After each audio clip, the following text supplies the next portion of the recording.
Good morning to all those who have joined us on YouTube. Just to let you know, we will be starting at 11:15.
Good morning, everyone.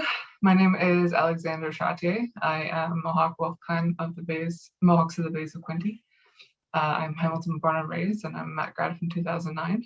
Right now, we're just waiting a few minutes to have our firekeeper and knowledge helper join us by phone. Currently, he is out on the land having a fire for us today, and so we're just waiting for him to join us by phone.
Morning, everyone. I guess our knowledge helper is having a bit of a challenge with the phone right now. We're just going to see if somebody can get in contact with him by phone and see if he is still in contact by phone, since he is out on the land having a fire for us. But while we wait for Peter, I guess I will get us started quickly, just having a land acknowledgement while we're waiting for Peter to join us. So we take this time to recognize that we are on the traditional territory shared between the Haudenosaunee Confederacy and the Anishinaabe Nations, which was acknowledged in the Dish with One Spoon Wampum Belt Agreement. That wampum uses the symbolism of a dish to represent the territory and one spoon to represent the people who are to share the resources of the land and only take what they need. So right now, in my space, I'm in Hamilton, and that is where I was born and raised. And so I acknowledge that I'm on the traditional territory of the Haudenosaunee and the Anishinaabe nations, whereas some of you may be coming from further away than here, since we have the pleasure of having you all here virtually. So without any further ado, I will introduce Peter Schuler, who is able to join us. So Peter is our knowledge helper, council member, and a firekeeper for today, and he's going to do a traditional opening. Peter, I pass it over to you. Bonjour, je vais gagner any indigo. I'm a she candle them. If it's go jibbo in the schnabby and down. Bonjour, Mishomas, Geshem Manado. Big witch Gizi got no gloom. Big witch Gizis, Mano the big Gizis, Mano Nanog, Big witch on the quadron. Big witch Awan, Mano give me one, Mano goon. Big witch the beans are one, Mano was DB one, Mano was the guy ganin, Mano get to tog in a day. Big witch metic oak, Mano ametic unsak, Mano mashkasi, Mano wabble ganing. Big witch Benesiak, Manawa Westnak, Nawakanak, Mano Gigon Sak, Manoana don't suck. Big witch Wabanang Nodin, Manawa Jawanang Nodin, Manoana Gabianang Nodin, Mano give it along Nodin. Big witch, Nana Koji Beganic, Manawa Nuvig Morgan, Manoan Danisak, Mano Gozis, Manoan Dana Koji Beganic, which my day with one Manoana Cani Sakin on the Skiki one. He make which I'll be bonage, no king, no gum. He make which me no Bamatsuin. He make which Eshkude Manado, and no king Oma, no gum. Sama, and the being back Kojige. He make which Gakanage on any kind of quaywak. No might have been a ma, Minoa every day. We in Oking, we would Oak Learning Lodge every day, McMaster University. He make which Geshe Manado, Mina Bamatsuan. And Dojibam Bang yet to go. I don't speak too much of my language, but I gave thanks for the rest of creation and all the non-human relatives that are working today, and for the spirit of this fire, which I have sitting beside in this teepee off on New Credit. And I was thinking about this learning lodge and this opening that we're having and this new beginning. And one of the things I think about, especially and with all the work that's going on to try to find unmarked graves at Mohawk Institute in Brantford and across Canada, that part of the work of the Learning Lodge has to be to undo the damage that has been done to us through those institutions. And the other part of the Learning Lodge that I think really needs to be looked at too is the health of our non-human relatives, because we cannot be healthy if the world around us is not healthy. And so I put those words out there so that we can hold those thoughts, perhaps take action whenever we can to try to undo those things and to try to improve the health of our non-human relatives. And this may seem out of place, perhaps, with what most people might think about when it comes to health, and especially non-Indigenous people might find this a strange thing to be looking at. But thank you, Miigwech, for inviting me to do this, and I will try to mute myself again and listen as this event unfolds. Miigwech. Thanks so much, Peter. Yahweh. So as I said before, my name is Alexander Trottier. I am Mohawk Wolf Clan of the Mohawks of the Bay of Quinte. I am Hamilton born and raised, and I'm a master graduate from 2009. It's my pleasure to welcome everyone to our launch, and we have a packed agenda today. As you may have seen on the agenda, we have 2 Indigenous names for the lodge. One is the Anishinaabe-Moan name, which is Mino Vimazawin Mishihi Abshiganac, which means the Good Life, Medicine, Recovery, Healing Lodge. The other is a Mohawk name, which is Si Nonwe apologies. Ayakoni Yohage Danon Ayon Sayagota Garita Hage, the place of good life and return to health. Now, I'm not a native speaker of either Anishinaabe-Moan or of Mohawk, so I appreciate your forgiveness in my pronunciation. It's very important for us to have these names front and center in the work that we do, because it's important to have visibility on campus, and it's important for our people to feel that they are represented in the spaces that they are in. And so that's why we have both the Anishinaabe word and the Mohawk words for the name of our lodge. So the lodge itself was a long time in the making, and both our launch and the lodge took a little while to get started. So the lodge started as the Indigenous Health Initiative in 2017 as a response to the Truth and Reconciliation Calls to Actions number 23 and number 24 in particular. And the Indigenous Health Initiative created a strategic plan that led to the development of the lodge in consultation with our community members, including 18 Indigenous community members, including the Mississaugas of the Credit, Six Nations, and Daytona Desnes, and the urban community. We thank everyone for their past and ongoing support in ensuring that the lodge is accountable to our people and our work reflects our community's directions. While the lodge was a long time in the making, so was our launch. We were supposed to have the launch in the same month that I started, which was June 2021. But because of the always unpredictable nature of the hiring process, it was deferred to the fall of 2021.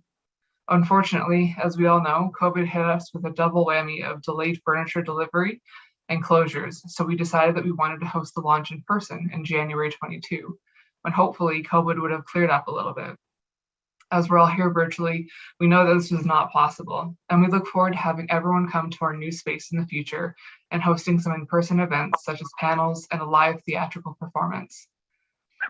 But that's enough for me. It's my absolute pleasure to introduce to you Wasantio Hill, who is a Mohawk Turtle Clan of the Six Nations of the Grand River Territory.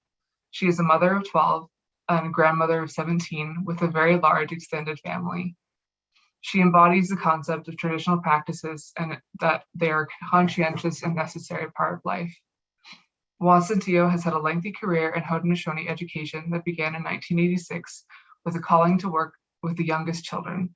Her desire to assist the community efforts to reverse the effects of residential school was the driving force to be part of the Okwehome language and culture education movement. Without any further ado, here's Wasantio Hill for a few words as the chair of our Knowledge Helpers Council.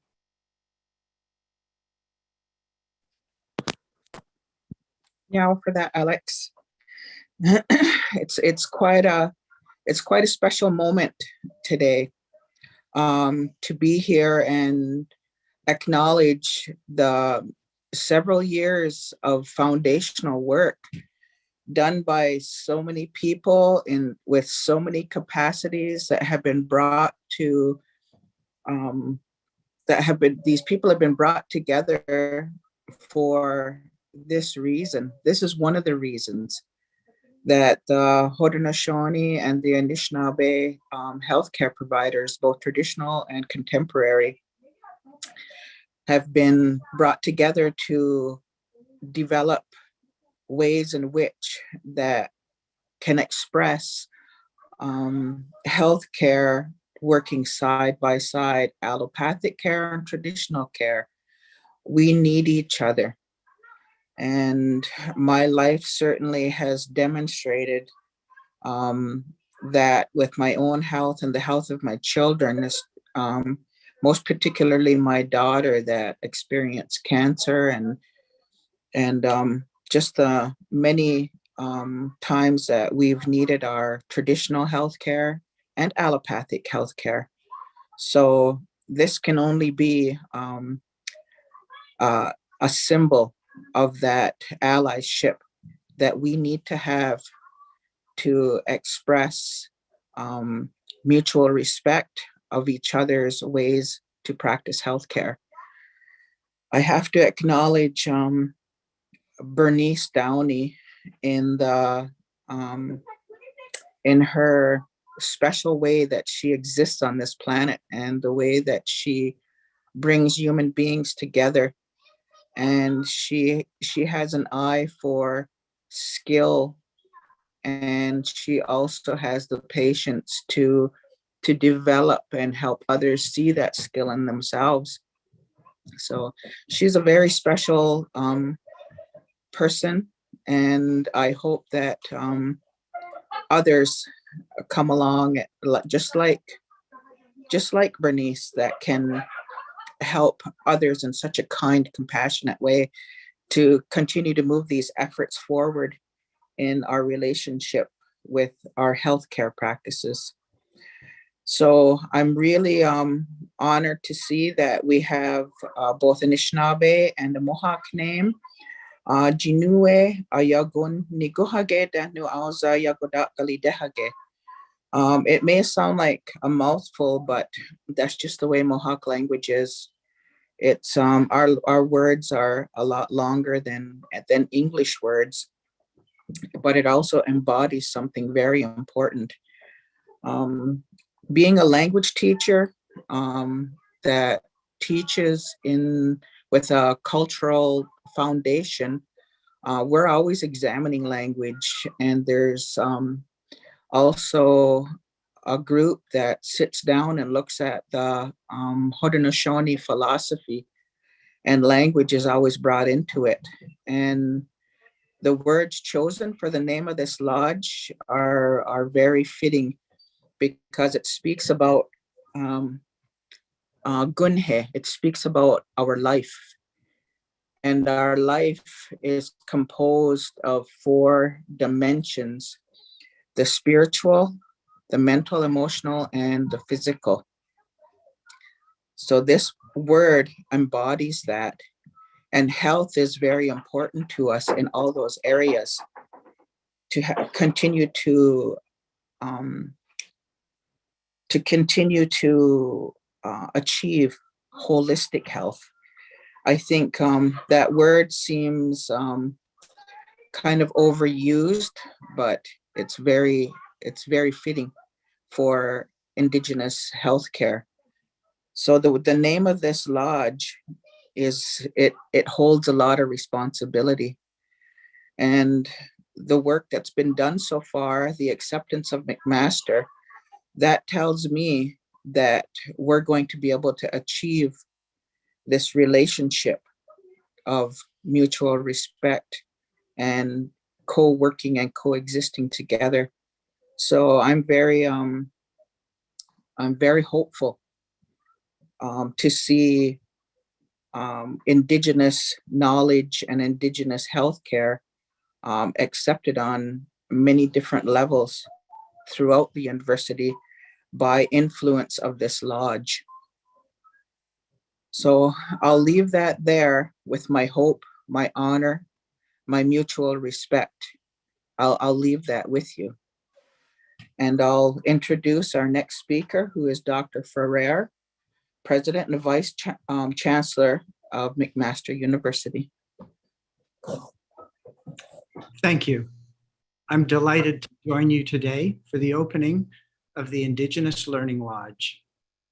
After almost 2 years of working virtually, I wish more than ever that we were meeting in person and that we were gathered today celebrating this important step in our shared journey towards indigenizing the teaching and learning environment at McMaster. I also I have not had the opportunity to see the Learning Lodge yet. I wish I was there in person, both to experience the space, but also to talk to all of you. We've been offering services and support for Indigenous students in health sciences for many years, but now we're better able to address the ongoing systemic barriers in health science education. We're also able to better prepare all students and teachers to address the serious health inequities experienced by Indigenous people. McMaster's Indigenous Education and Research Strategy calls for the improvement of our teaching and research support services across the entire university in the spirit of reconciliation. The McMaster Indigenous Research Institute and the Indigenous Health Learning Lodge are two examples of moving forward on this strategy. On behalf of the McMaster community, I wish the Indigenous Health Learning Lodge great success as you undertake this important work. It's now my pleasure to introduce Dr. Paul O'Byrne, Dean and Vice President of the Faculty of Health Sciences, to say a few words. Well, thank you very much indeed, David. And on behalf of McMaster's Faculty of Health Sciences, I would like to add my very warm welcome to everyone who's attending today. A Zoom meeting may seem an unusual way to open a physical space, but it is important to have an appropriate ceremony to celebrate this essential development in our ongoing education and commitment to reconciliation. This is a significant step in the faculty's ongoing Indigenous Health Initiative to respond to the calls to action from the Truth and Reconciliation Commission of Canada. At the Faculty of Health Sciences, we've taken those calls to action very seriously. We are committed to the development and to the implementation of a comprehensive Indigenous health initiative, an initiative that reflects the principles and the values of a reconciliation-based approach as documented by the Commission. We have weaved our commitment into the three main themes of the faculty's strategic plan. One theme is to preserve and grow McMaster's reputation for excellence in innovation in education.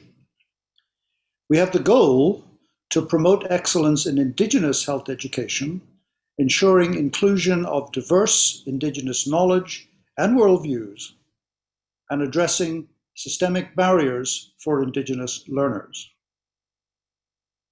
A second theme is that we pursue groundbreaking and impactful research, consistent with McMaster's commitment to advancing human and societal health and well-being. Our goal is to actively collaborate with Indigenous people and promote research to improve health and well-being. The third theme is to advance the faculty's influence and leadership profile locally and globally. And we recognize that we will only do that if it includes the goal of leading and working with our clinical partners to advance health equity for Indigenous peoples. We plan, all being well, to return to campus over the next month or so. And it'll be wonderful to have the Indigenous Learning Lodge open as a safe space for the work that still needs to be done on so many levels. The Learning Lodge is meant as a place of learning and socializing for Indigenous faculty, staff, and learners, and where they will have access to traditional knowledge helpers. But it will also be an inclusive place for non-Indigenous students to learn more about colonization and reconciliation. There too we'll work on our commitment to what Bernice Downey has called indigenizing healthcare education. We must ensure our students, most especially our health professional students, have the skills-based training in and intellectual competency, conflict resolution, human rights, and anti-racism to change our culture in healthcare. I want to give a particular and special thanks to Dr. Bernice Downey, Associate Dean, Indigenous Health, for her leadership in this quest, and also Alexander Trottier, the Executive Director of the Indigenous Health Learning Lodge, as well as everybody else who has helped make this new space a reality. It's now my privilege and my pleasure to further introduce Dr. Bernice Downey to you as the next speaker. Dr. Downey is an Anishinaabe woman of Ojibwe, Saulteaux, and Celtic heritage, a mother and a grandmother. She is a former nurse and a medical anthropologist, and is currently cross-appointed within health sciences in the departments of psychiatry and behavioral neurosciences, as well as the School of Nursing. Dr. Downey's research interests include health literacy and Indigenous traditional knowledge, and health research system reform for Indigenous populations. She is committed to addressing anti-Indigenous racism and the promotion of Indigenous self-determining approaches in health equity and systems reform. Dr. Downey currently holds a Heart and Stroke Foundation, Canada Institutes of Health Research Chair in Indigenous Women's Heart and Brain Health. And we have been immensely fortunate, indeed blessed, that she is our Associate Dean, Indigenous Health. Dr. Downey. Thank you, Paul. Ani Buju Minugijab, Bernice Downey Niganakwe Dijitnakaz, Bajig Aning Nidijnakaz, Lake St. Martin, Nijunjaba, Ontario, Dinda, Anishinaabe Kwe Nda. Greetings, good morning. My name is Bernice Downey. I have also been given a name of head woman. I'm an Ojibwe Saulteaux woman with some Cree roots as well. My family ties are with Lake St. Martin First Nations in the Treaty 2 area of Manitoba. I come from the waters of Kakigaka, Evelyn Sinclair Desjardins, who came from the waters of Caroline Sinclair, who came from the waters of Elizabeth Beardy. I am a Nindanis, daughter, an Inamama, mother, a Nokomis, grandmother, and a Shugo, auntie. My community lived experience is an urban one. I've lived in Ontario most of my life. I'm a proud Indigenous woman, and my culture is important to me. I do not have a clan. I enjoy learning our language, and I have participated in many traditional ceremonies. I also have Celtic settler ancestral roots from County Down, Ireland, a culture I know less about, but I'm also very proud of. I am presently living and virtually working on the traditional territory of the Chippewa, Odawa, Potawatomi, Delaware, and Oneida Nations. I would like to say Giji Miigwech to Knowledge Helper Peter Schuler for keeping the fire burning in ceremony for this special event and day. Miigwech to other knowledge helpers who have worked alongside us over the past 4 years as we developed our Indigenous Health Initiative and now our Learning Lodge.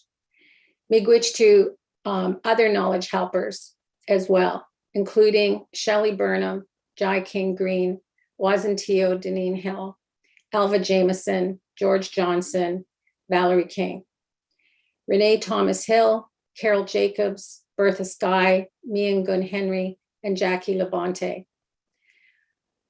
That is a short list in comparison to all of the community representatives and elders who have contributed to the work at McMaster at large and also for the Learning Lodge. I would also like to acknowledge my Indigenous faculty colleagues, students, alumni, and former staff who over many years have worked hard to improve the Indigenous learner experience in health sciences and to address systemic barriers within the academy and in the clinical environment. There are many folks from McMaster and from community who also worked alongside us as both individual and institutional allies. Special mention to Jonathan Bramson, Sandra Carroll, Mark Crowther, Lori Davis Hill, Susan Denberg, Sue Galloway, Nick Cates, Laura Kobayashi Brown, Connie McKnight, Alan Neville, Paul O'Byrne, Joanna Perazzo, David Price, Evan Salt, Connie Thibodeau, Tammy Troy Hempy, Mark Walton, Rob White. Again, there are so many more allies, and we are grateful for all of your contributions. Special mention also to Geho Thomas and Alex Lee, initial members of my startup team who worked so hard to support my role and advance our vision. Today is the most appropriate day to celebrate the launch of our Learning Lodge, as it is also being celebrated as the UNESCO International Day of Education. According to UNESCO, not everyone has access to education, and thus their goal is to raise awareness and celebrate the role that inclusive and equitable quality education plays in peace and development, gender equality, and breaking the cycle of poverty that is leaving millions of children, youth, and adults behind. Similar to Canada's Truth and Reconciliation Commission's calls to action, UNESCO states that business as usual is no longer an option. The transformation of the future requires us to change the course and rethink education. They call for repairing past injustices and reorienting the digital transformation around inclusion and equality. Thus, their theme this year is changing course, transforming education. It is stated that transforming the future requires an urgent rebalancing of our relationships with each other, with nature, as well as with technology. At my first meeting with Dean O'Byrne in my role as Indigenous Health Lead, I advised him that the first year of this work was only about building relationships, both on and off campus. We can all be proud of the progress that has been made.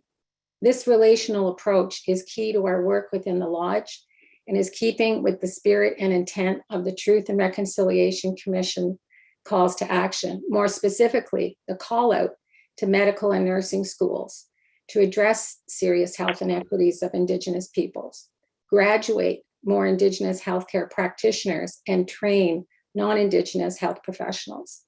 We remain committed to this reconciliation approach that is aligned with self-determining implementation principles. We're shifting into an implementation phase now at the Lodge, further defining our priorities to ensure that we stay the course and remain aligned to both the Academy and Indigenous community priorities. An important element will be the recruitment of full-time faculty to advance the curriculum development and other pedagogical elements. We are engaged in the development of an implementation plan and an evaluation framework. We are also committed to the collaborative work ahead to educate and facilitate the integration and harmonization of Indigenous ways of knowing and being into the education, clinical, research, and policy realms. We are indeed changing the course and collaborating in the transformation of health science education here at McMaster.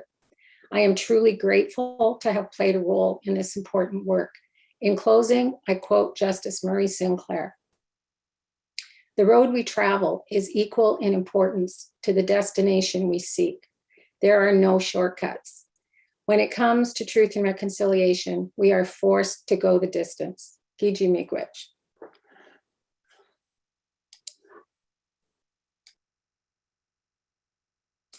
So I would like to turn it back over to Alex Trottier. Thank you so much, Bernice. Thank you so much, Bernice, Paul, David, and Wasantio for your wonderful words today.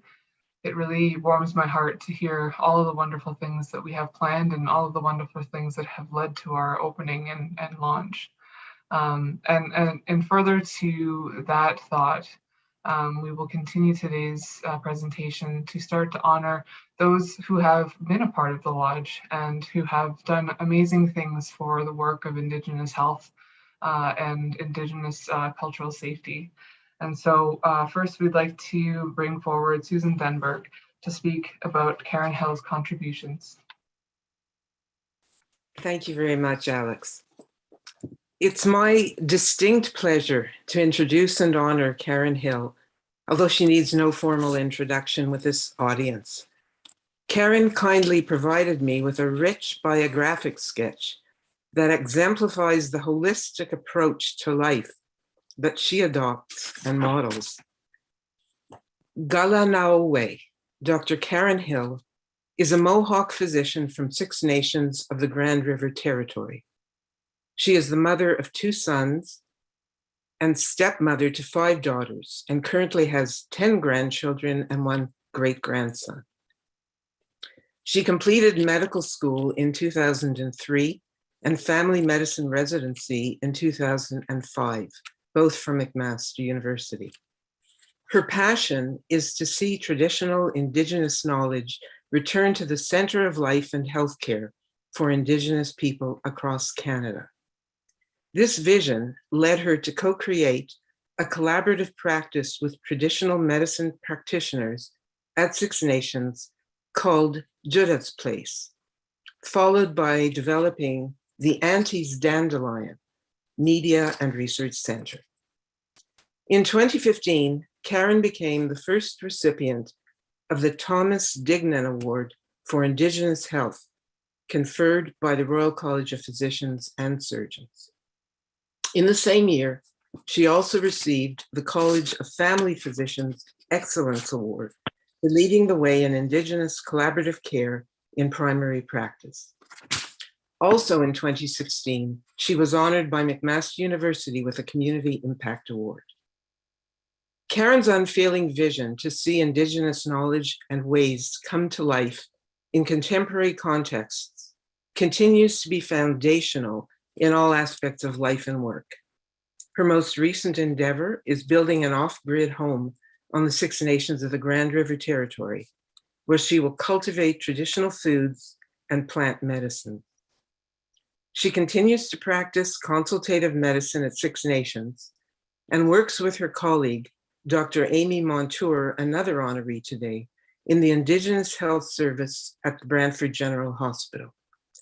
She has completed 4 years apprenticeship in traditional Indigenous medicine and continues this learning along with Mohawk language classes as lifelong commitments. Karen is also an avid singer with a local ladies group called Gundilana Nolo. They sing beautiful songs. On a personal level, I will note that Karen and I have worked together for many years, starting when she was the director of the Aboriginal, now Indigenous, Student Health Sciences Office, which is now becoming the center of the Learning Lodge. We met monthly, and looking back, I increasingly appreciate the learning that she generously provided to me in my relative naivete. I was sensitized to concepts like cultural safety and realities that she was experiencing, including the discomfort of trying to fit into a frequently discordant world. I recall in particular her reaction to the 9/11 attack and the distinction she drew for me between an individual response and communal supportive responses, one she felt was absent in the academy. I want to thank Karen not just for all her seminal support of our Indigenous health initiative and its strategic plan, including the centrality of the Learning Lodge, but also for her patience, camaraderie, bravery, and wisdom over these many years. I feel fortunate to consider Karen a colleague and a friend. Thank you, and I'll now invite Karen to respond. And I will say that I'd like to honor all of those who will be recognized today. Unfortunately, I will have to leave early for a personal issue, but I want to wish good luck to all of you. Thank you.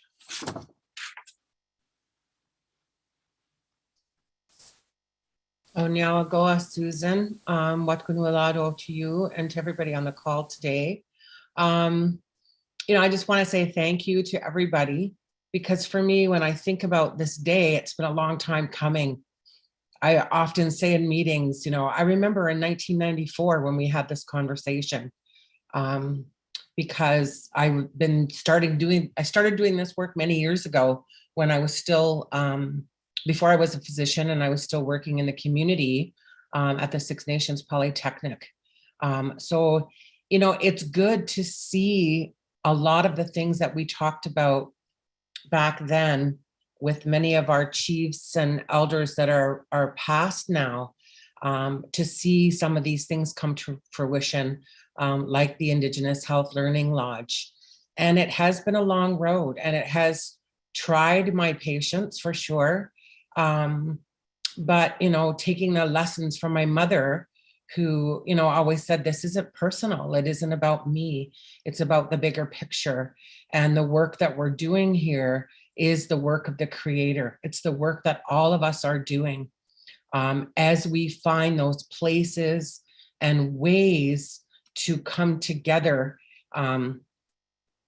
in the way that we really are, which is connected, right? As a human family, as we find those ways to work and live out of those connections and out of the true nature of who we really are, that's the Creator's will for all of us. And I'm just so blessed to be part of that bigger picture with all of you here. So I thank you very much, Susan, for speaking on behalf of the faculty and the university, because when you acknowledge me or you acknowledge any one of us, you are acknowledging Indigenous people everywhere. And it's taking us one step further to realizing that reality here on Earth, that we are truly all connected. So now Agoa very much. And I will pass it back to Alex. Thank you. Thank you so much, Susan and Karen. It's just so wonderful to have a working environment where we have some amazingly knowledgeable and powerful women who are able to push the lodge forward and remind us of the past and where we came from. Next, we'd like to honor Dr. Patricia Farruga, and first we will have Matt Sebald speak, and then Cheyenne Bates. Thanks so much, Alex. It's such an honor to be here with all of you today to virtually celebrate the launch of the Indigenous Health Learning Lodge. As the Associate Dean of the undergraduate MD program, I've seen firsthand just how much the tremendous efforts of all of our Indigenous faculty have supported our students and helped educate all of us, staff and faculty, in addressing and promoting Indigenous health. I so look forward to this space, the Indigenous Health Learning Lodge, being opened to facilitate the faculty's work. And as part of this honoring ceremony, it is really my privilege to celebrate and recognize one of our MD faculty and senior leaders, Dr. Patricia Farruga, who is our inaugural chair of the Indigenous Health within the undergraduate MD program. Dr. Patricia Farruga is truly an exceptional individual. She is of Ojibwe descent. She's a graduate of the McMaster MD program, a former class president, an orthopedic surgeon, and an assistant clinical professor within the Department of Surgery.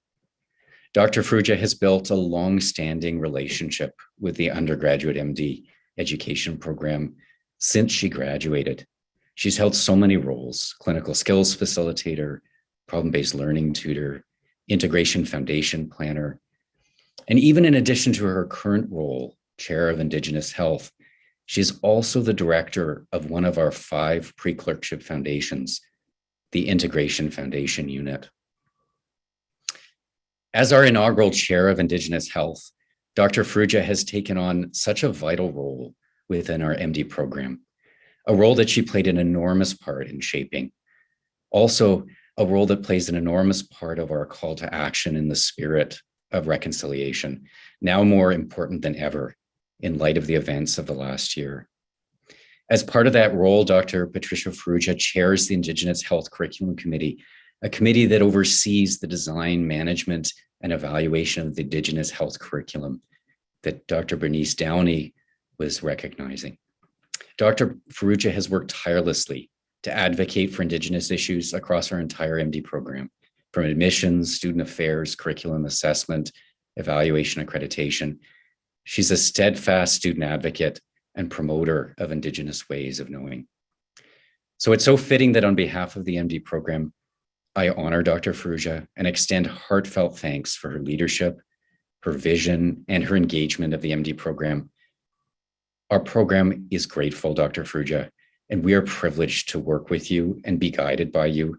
Our students and our program have benefited so much. And so it's appropriate now that we turn to one of our Indigenous students, Cheyenne Bates, an MD student in the class of 2024, to continue this recognition of Dr. Farruga. Cheyenne. Hello, good afternoon, everyone. It's been a wonderful webinar thus far, and my sincere congratulations to everyone else being recognized today. As Dr. Sebald introduced, my name is Cheyenne. I'm a first-year Métis medical student here. I'm also one of the VPs of Indigenous Health for the McMaster Medical Student Council. I'd like to take this opportunity to expand on the wonderful words provided by Dr. Sibbald and share my perspectives as a student of the impact of having Dr. Patricia Farruga in this inaugural position as Indigenous Health Chair of the UGME. In the past few months, I've gone to work and learned from Dr. Farruga in various settings, such as committee meetings, as well as initiatives for students like leadership workshops. Though my time with her has so far been short, I've been so grateful for Dr. Farruga's presence for Indigenous students. By leading by example, Dr. Farruga has demonstrated how to be a strong, steady leader. She has become a role model for me as I progress through my journey in medicine, and I know I speak on behalf of many students as well when I say that. Additionally, Dr. Farruga, through her words and actions, has shown that she is determined in supporting Indigenous students in medicine and improving education in Indigenous health. A couple of weeks ago, Dr. Patricia Farruga led a workshop for Indigenous students and allies on leadership. The empathy she demonstrated to the group of students and their experiences made us feel heard. And the leadership skills she helped us tune together, I will continue to carry with me. Though this is just a snapshot of my personal experiences with Dr. Farruga and how her appointment to the role of Indigenous chair will make an wholesome impact for students here at MacMed, as I look ahead, I am grateful to be able to continue my medical journey and continue working with and learning from Dr. Farruga. On a personal level, I am grateful for her support, which contributes to me being up here speaking to you all today. And looking ahead, I am excited for the future of the Indigenous Health Learning Lodge and McMaster. Thank you, Dr. Patricia Farruga, and thank you everyone for joining today. I'll pass it back to Alex. Thanks for your comments, Diane. Patricia, would you like a moment to speak on your behalf? So Sego, thank you very much for those kind words from Dr. Sibbald and Cheyenne. I'm honored that I am making a difference, and it's always nice to hear that feedback.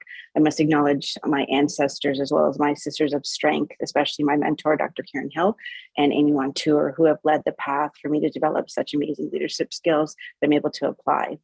When I returned to McMaster after my fellowship training, I left it not feeling the same manner that I do today, and that I am home, that my purpose has been dictated and supported by all members and at all levels of McMaster University.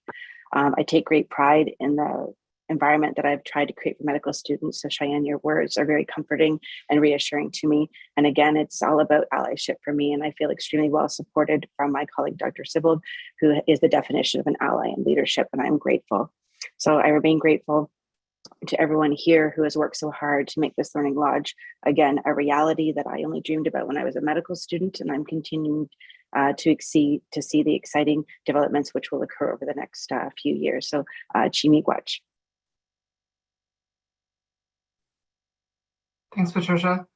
It's really an honor to have you as a part of our team and a part of our committees and meetings, because your words are always so helpful.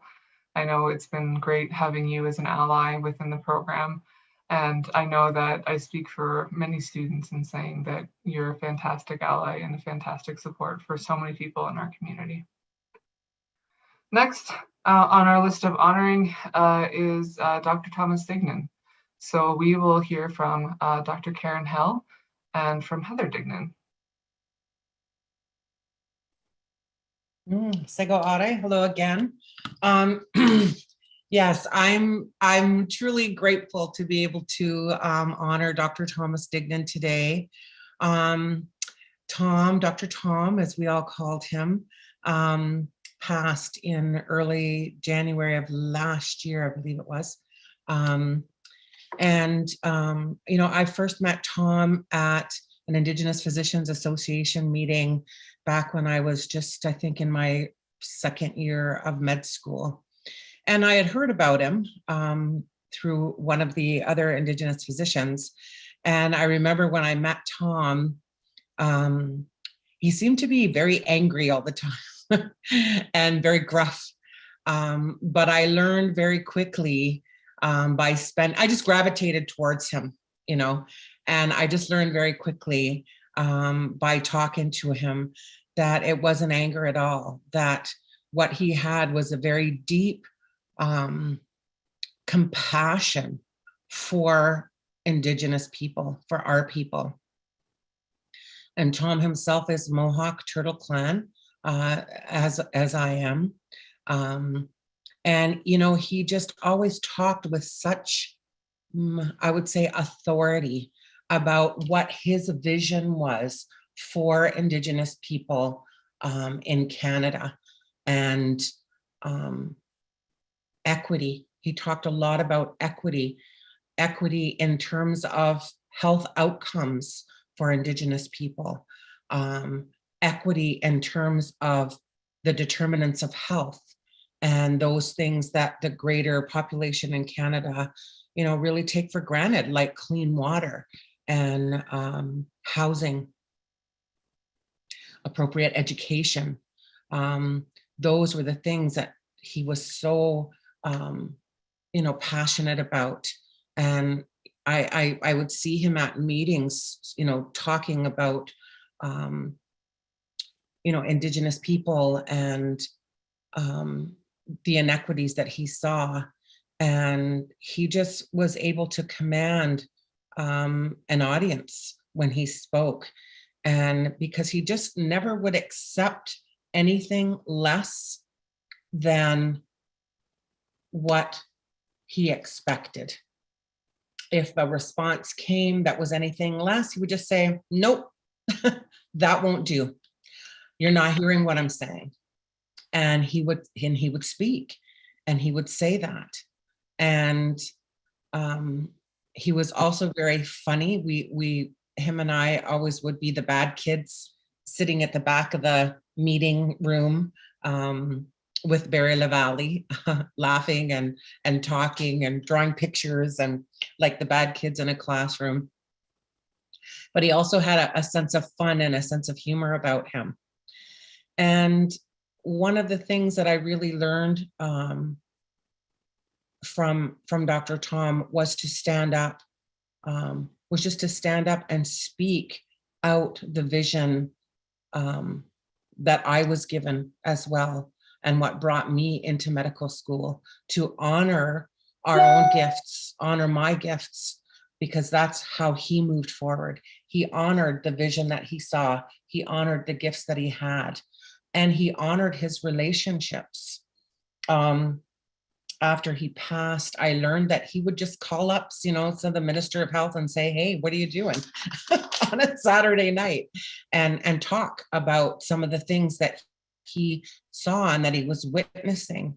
He bought his own plane, learned to fly, would fly into northern communities. He was like one of the first doctors to do that, and he did it on his own dime, with his own energy, because he was very passionate about what he meant about equity. And part of that equity was also to include our own Indigenous knowledge and our Indigenous ways into how we were helping communities or working with communities to address their health and their illness states. That he really saw the importance of the healing alongside of the healthcare, that the two need to go together, as Wasantio talked about earlier, about having both side by side. That's really what we're doing here in the Learning Lodge. And Dr. Tom was, you know, I think he was the first Indigenous graduate of the medical school at McMaster University, and I was the fourth. And we've come such a long way from that time. And a lot of it has to do with Dr. Tom and the groundwork and the foundation that he laid, not only in the institutions, but in the hearts and minds of the people, and in those of us as Indigenous physicians who he nurtured to come alongside of him and pick up that vision that he had and really support us in the work that we did. So I was very honored to be the first recipient of the Thomas Dignan Award for Indigenous Health. And I remember when the call came out about nominations and who should we nominate, and I replied to him and I said, you should nominate me. And he said, of course we should. And then he put my name forward. So that was just him. You know, he just lived life on his own terms and did things the way that he saw that they needed to be done. And he passed on that passion and that don't ask permission and never ask for forgiveness either kind of way of approaching things. And so I was very honored that he was, a mentor and a friend to me. And I was honored to support him during the last months of his life as well, utilizing the traditional knowledge I had in collaboration with one of our traditional medicine practitioners. And I was so honored that he reached out to me during that time as well. So I'm so grateful that we are honoring him here at McMaster University, and that we will be having a plaque for him in the Indigenous Health Learning Lodge, and hopefully teaching the new grads as they're coming through the work that he did and the groundwork that he laid for us to continue to do this work, the creator's work. So now Goa. And I will ask, I believe, Heather Dignan to share a few words as well today.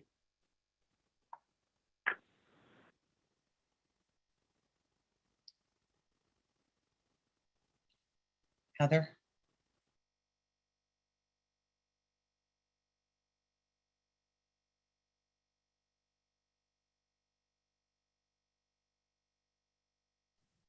Looks like Heather's having maybe some slight technical difficulties, but while we wait for her to sort out her mic, I will share with you the plaque that we've created for honoring Dr. Thomas Dignan, which will be in our student space in our new office. So Dr. Dignan will have our student space dedicated to him with this wonderful plaque.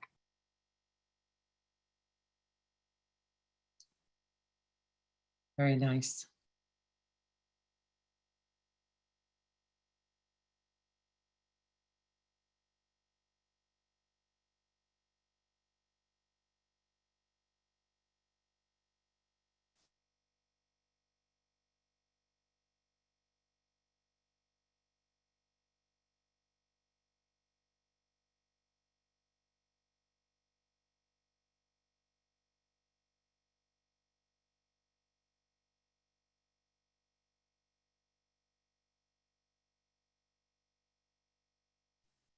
All right, Heather, it seems like your mic is not being the friendliest today, which sometimes it happens. Oh, I think you've left and rejoined. Hopefully it will work now.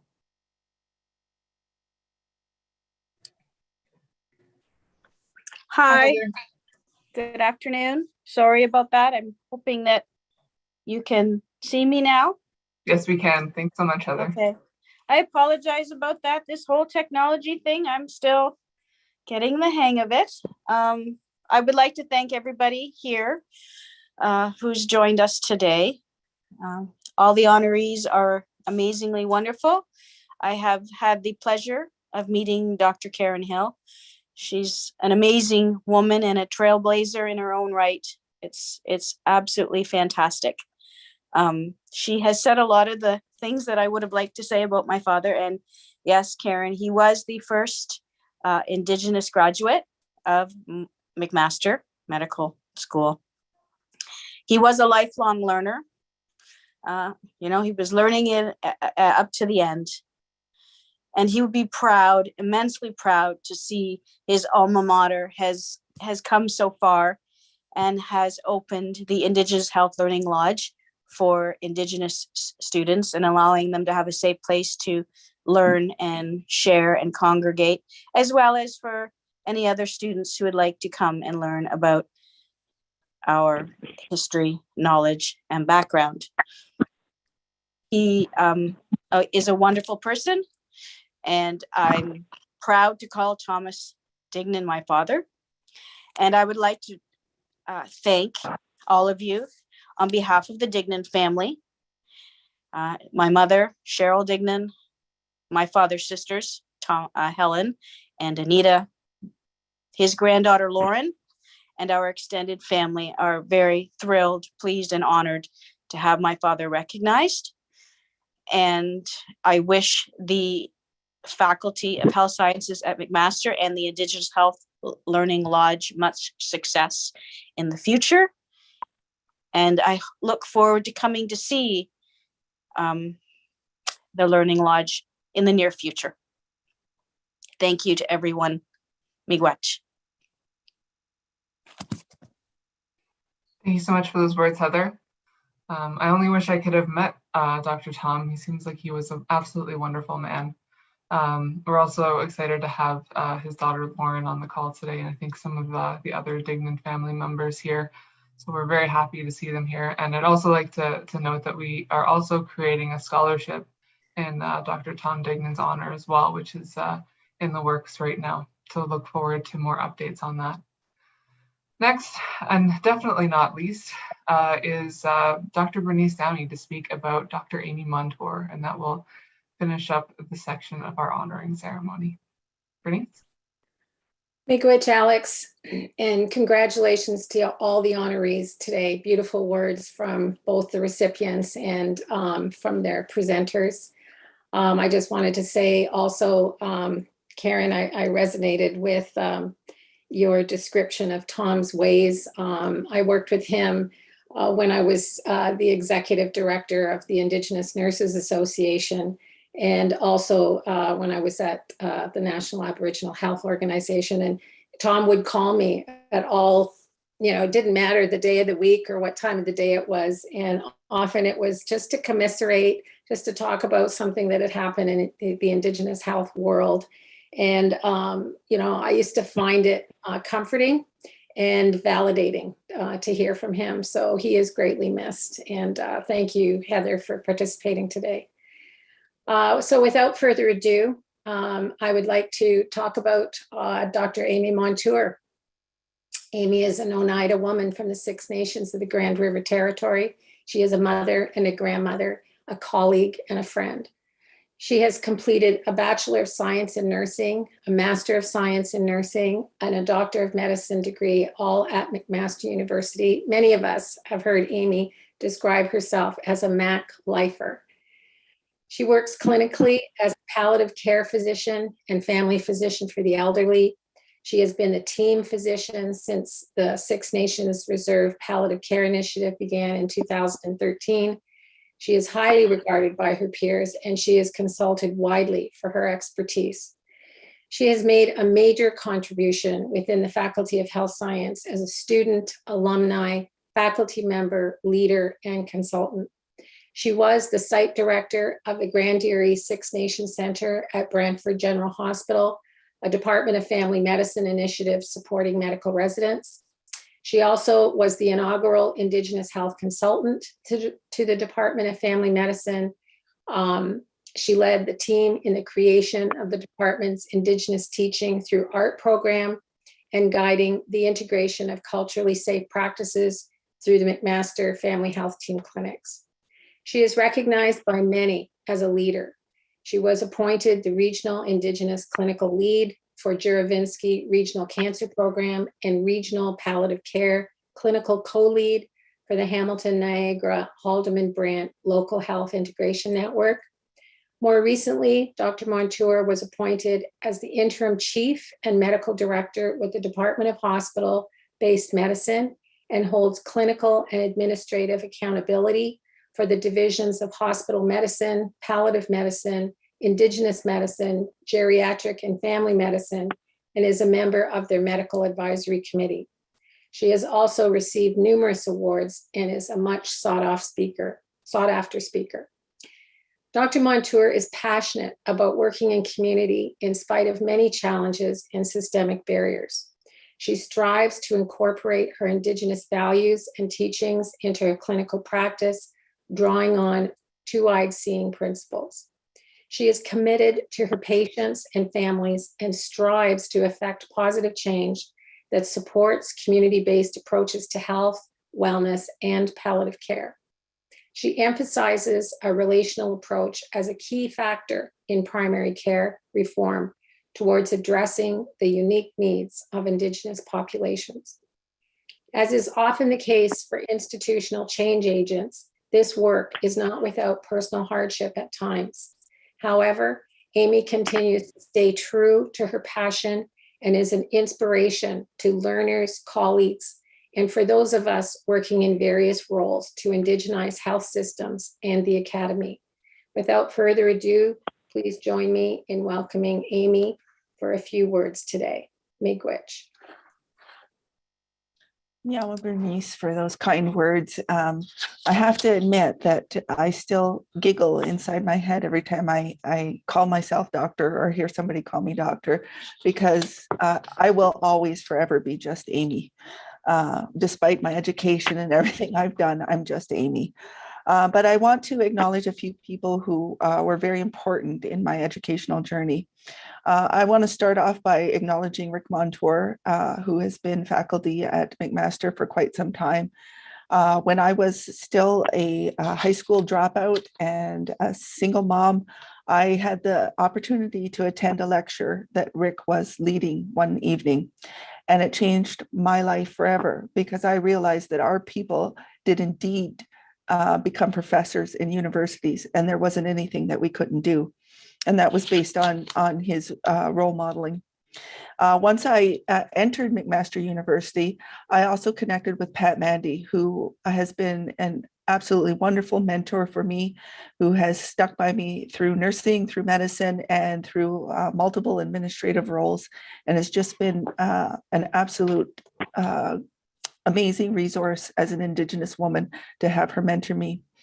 I also want to acknowledge Dr. Karen Hill, who blazed a trail before I came along. And when I wanted to follow in her footsteps, she said, absolutely. And she helped me find a way to do so. I've been working with Dr. Hill since I was a resident, and we continue to work together as colleagues. And I am so thankful for her everyday encouragement to keep going. I also want to acknowledge Dr. Bernice Downey, who has been a mentor to me, who has brought a whole different vision to me of what academic life looks like and how change can be made in academia. I acknowledge her for her courage and her bravery and the work that she is doing, and for bringing us all together and leading the effort to open this Learning Lodge, which is so needed in our community. I also want to acknowledge Dr. Farruga, who is just a delight always, who is always encouraging whenever you see her somewhere. She always has kind words and helps you to get on to the next task. I want to especially acknowledge Wasantio and our knowledge keepers who have been all along the way. I'm thinking of Grandmother Renee, Bertha, George Johnson, Alva Jameson, all of the knowledge keepers, Val King, who have crossed my path, who have taken the time to teach me something, to have patience with me as I learn more about myself as an Indigenous person and as an Indigenous clinician. I just want to thank them so much for their guidance and for their acceptance of me as a Western physician, but as an Indigenous person as well. And I want to thank McMaster University for continuing the work. I believe that we have come a long ways, and we still have a long ways to go, but I acknowledge all of the leadership that has allowed the Learning Lodge to come into being. And I just look forward to seeing what McMaster University can do in the future for my people. Thank you.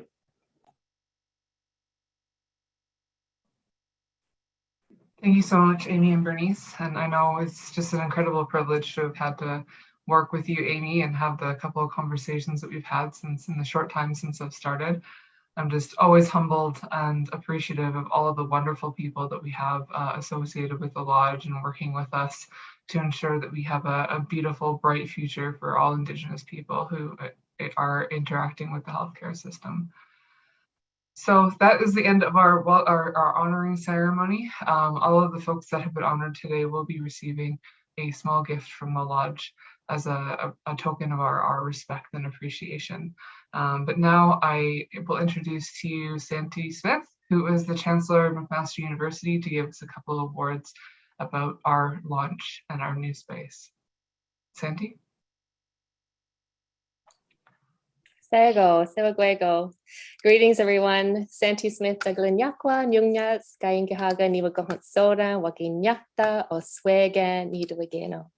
My name is Santi Smith, and my Ongwehoe name is Dignan Yakwa.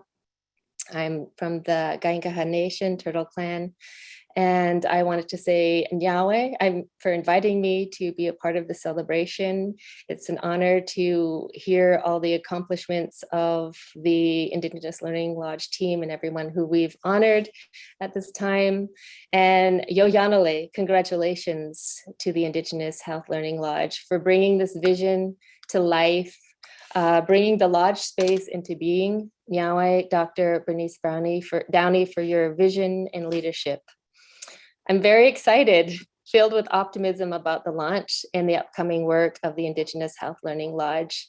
It's timely, needed, filled with potentiality for learning and sharing, for creativity, for grounding, for promoting well-being in Skana. And Skana means peace and balance. To live in Skana is to be healthy, to live in harmonious relationality to all living entities. And when we live out of balance, we invite illness and disease into the body, society, and the environment. The lodge is laden with so many powerful connections and metaphors. And for me, the Indigenous Health Learning Lodge will not be just another room on campus. And I want to share some of the ways and meanings that the lodge may hold and represent as a healing heartbeat space for McMaster University. The lodge is a site, a place, a space. For many people, it holds layers of meaning and practice, social and sacred. The lodge is sacred like a protected womb space. As Firekeeper Peter Schuler mentioned in the beginning, a place of new beginnings. The lodge is a womb space that is life-affirming, life-sustaining, and essential for the continuity of Gungwe life. Gunhe life. It holds creative potentiality, connecting us across the generations. The lodge is a shelter, a home, a place for care and nurturing, a space for storytelling to meet, exchange, share food and laughs. It's a place for rekindling fires where we can sit as equals around the circle and share perspectives, listen, transform, grow, and heal. It's a place where we can lay down our burdens to be healed physically, mentally, emotionally, and spiritually. The lodge is a portal for transformation. In all of our practices around and inside the lodge, social and ceremonial song, dance, storying, sharing of dreams, function to bring our mind and heart together, the mind and body unified. The lodge can be a place of unlearning, learning, and revitalizing Indigenous knowledge. And I wanted to share a little experience about where I feel we are right now at the threshold space before entering the lodge. So there is the space before you enter is really important because of that, a lot of the time, ceremonial aspect of it. And through that experience, many times it's an embodied experience of lowering yourself to the earth, hands and knees, listening to the earth before you enter this space. And it's not just to sort of humble yourself and bow in reverence, although it is that, but it is also to listen, to open the body, to open the heart and the mind before you enter this space. So I feel that's where I am right now when I'm thinking about the Indigenous Health Learning Lodge, the great potential that it has for learning and upholding Indigenous knowledge in the vanguard, where it is valued and recognized as foundational to this land. So today I am very honored to celebrate this circling back to Indigenous knowledges that come from this land. And I wish everybody the best and prosperity and all of the good things that will come with the work that is being done and will continue to be done at McMaster University. So Nyawagoa, thank you for inviting me to be a part of this experience.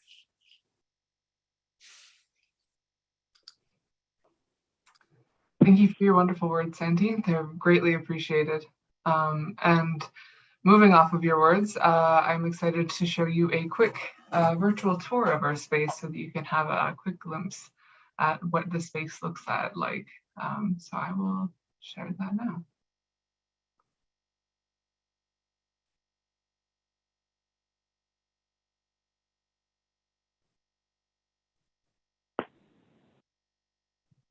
Unfortunately, there is no audio for this video, but there is our friend, the skeleton, who greets you at the front door.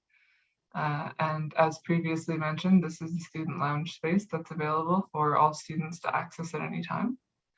This is the front reception area, a circle space for people to sit, and this beautiful piece by Norval Morrisseau also greets you when you come in the door.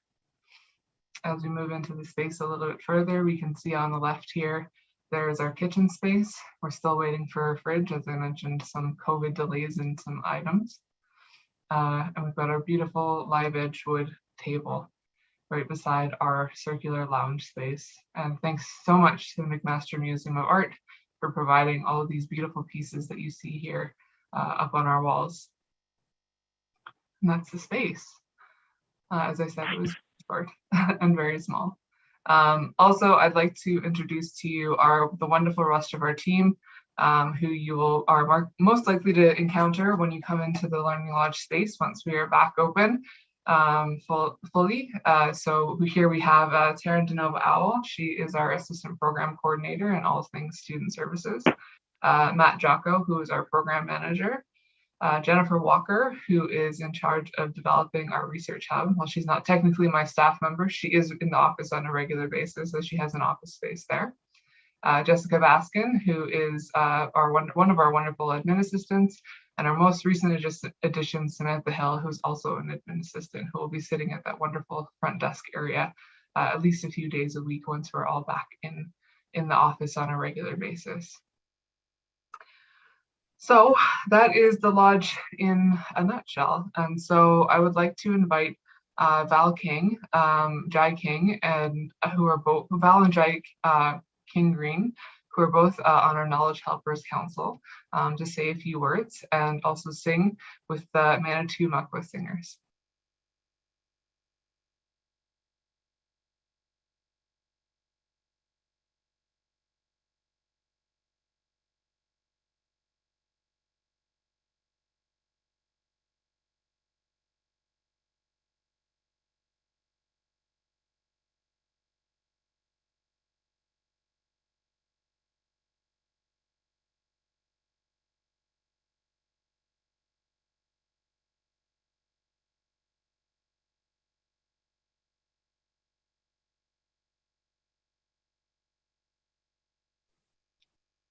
Val, are you still here? I'm hoping your internet connection didn't junk out on you at the last minute. I know Val and Jai and the singers are on Six Nations or Oshwegan, and so I know there is not great. Yes, we can hear you, Val. All right, we're here. Perfect. Credit actually got 6 Nations. Yeah, we're on Mississaugas of the credit. Oh, apologies. That's okay. Are you ready for us now? Yep, absolutely. Okay, we're gonna trying to set up the camera. We're gonna set up a camera so it'll be better. Sounds good.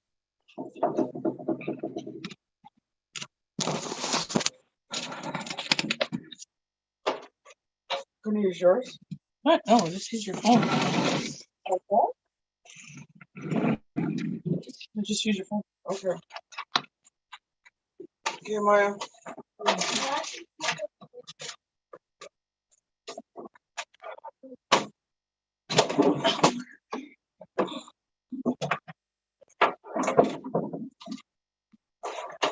Fall over.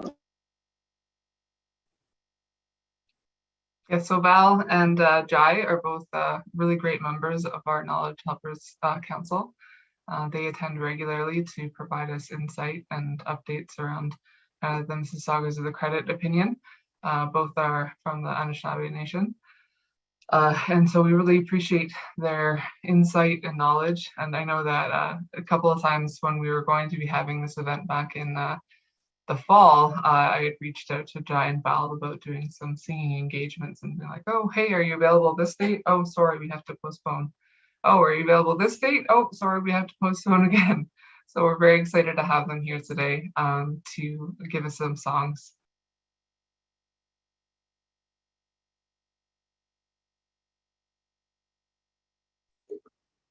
Can you hear? Can you hear? Yes. Can you see it? Yeah. And we can see you as well. Perfect. He's Jai. Jai's no, he's up back. You going? Yeah. Maya too. Is that good? Yep.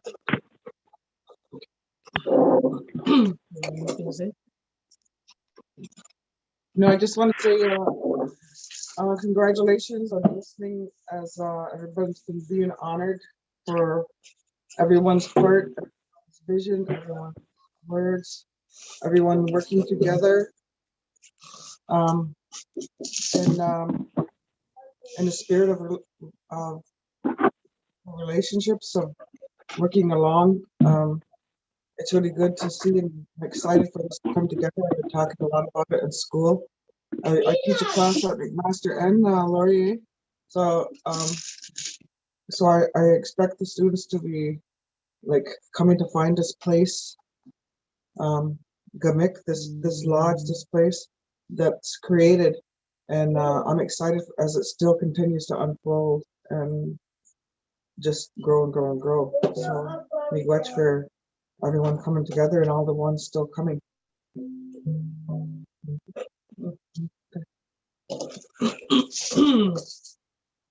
Yeah.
No, she's still there. She's in there 15 minutes. Oh. Okay, Alex,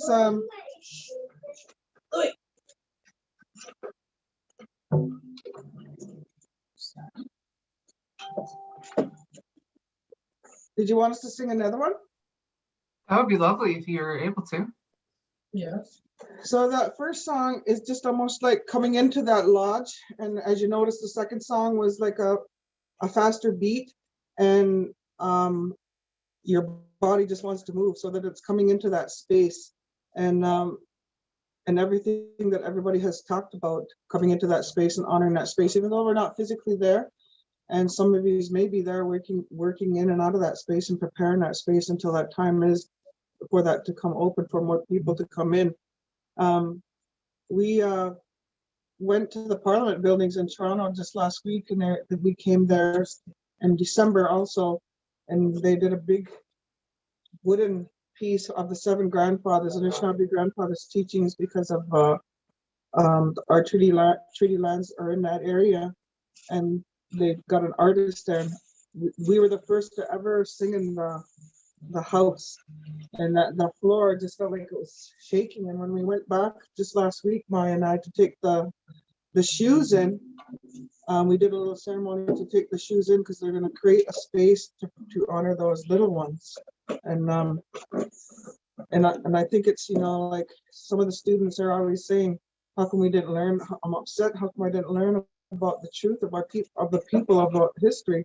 And I said, well, now it's coming. So now there'll be more people coming to learn about different things. So I expect, more people to come into that space, to come together, to learn more about Indigenous knowledge and everything that everybody talked about. So, yep. So we're going to use a shaker this time, and you can see that it's shaped the turtle, and that's one of the shakers we use, and it talks about the grandmother moon, the 13 moons, and it's not just sometimes there's shells in here, and I got amethyst stones in this one here. It also represents Mother Earth, the shape of the turtle, when we say Turtle Island. I love making the shakers.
So that song came from Bruce Elijah, and it came from BC, and that talks about your spirit, your body, your mind, your spirit, and emotion, and how when women sing that song, how it pierces the sky realm and goes right up to Creator.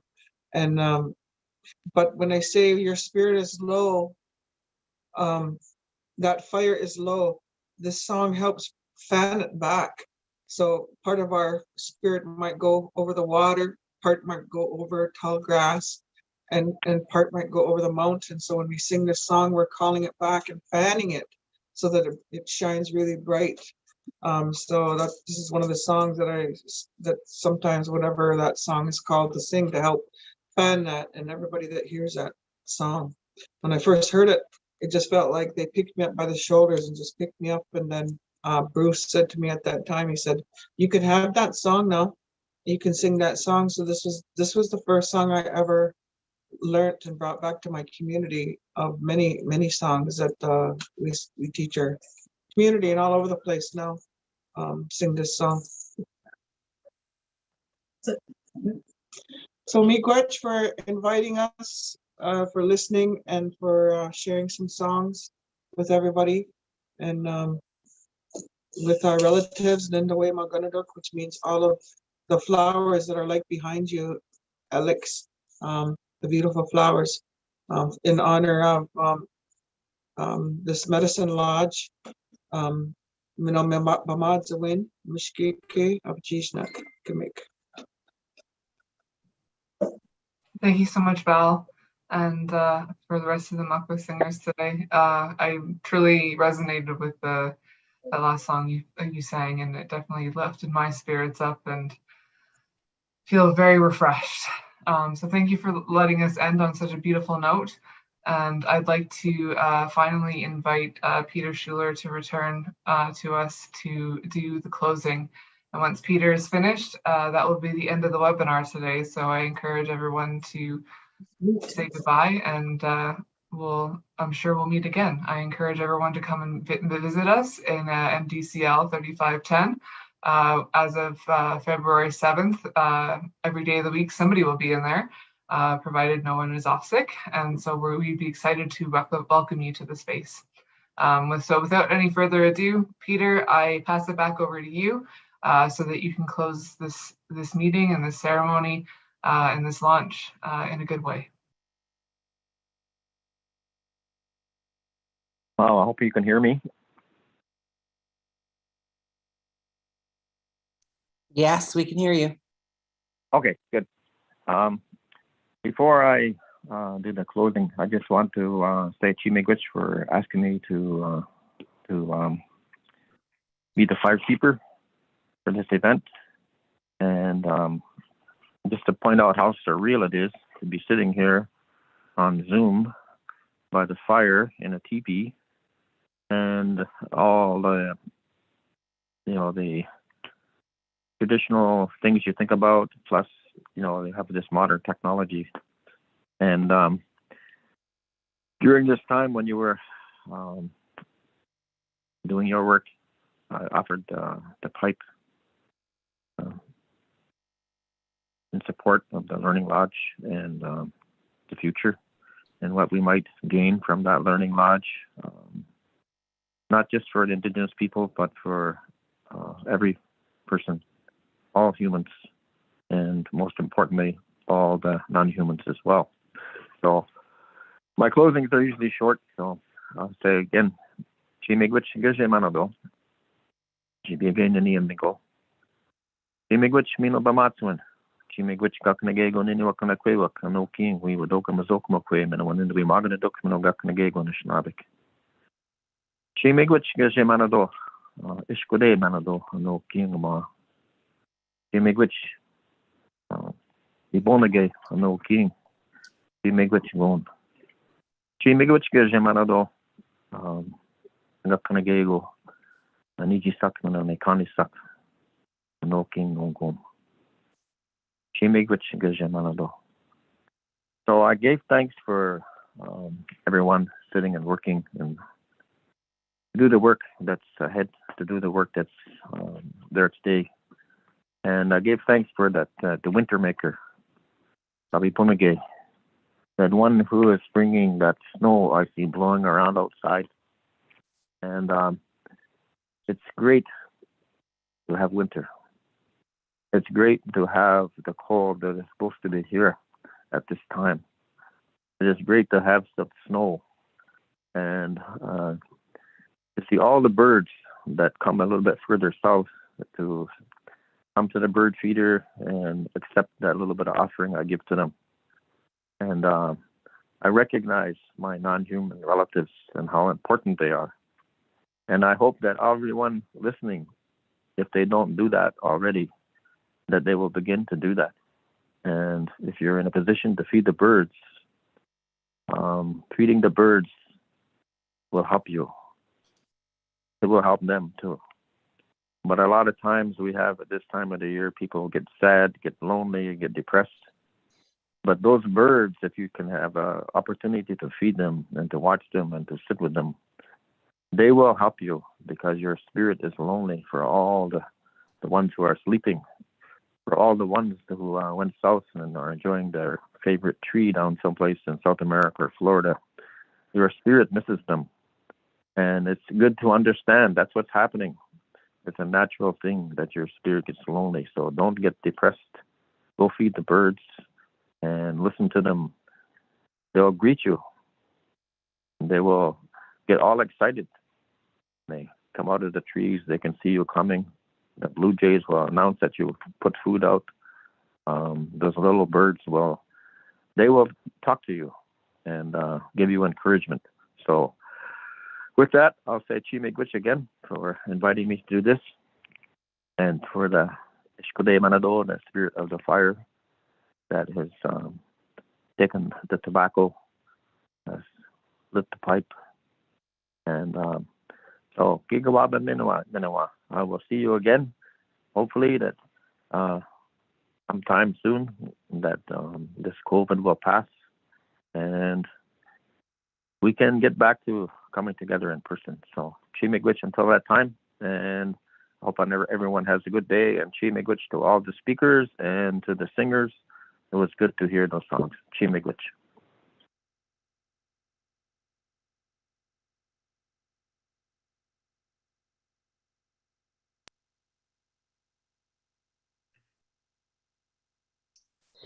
Nyamagoa, Onegiwahi.